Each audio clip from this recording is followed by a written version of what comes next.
الحين نجرب المعدة على السيارة الثانية لعملية التأكيد. طبعا ننتبه للسيارة الهايلوكس هذه الربلة موجودة في الباب وليست موجودة في الغمارة، فننتبه للحاجة هذه عند عملية الفتح.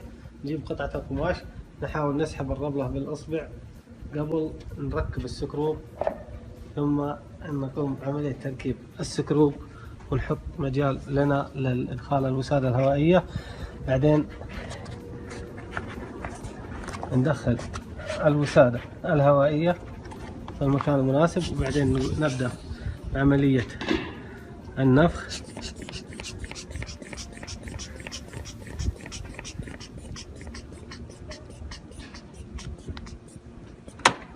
نقفل الباب كان مفتوح. الآن أخذنا المساحة المطلوبة. الآن كان المطلوب أن نقوم بعملية إدخال السيخ الحديدي في الفتحة وتوجه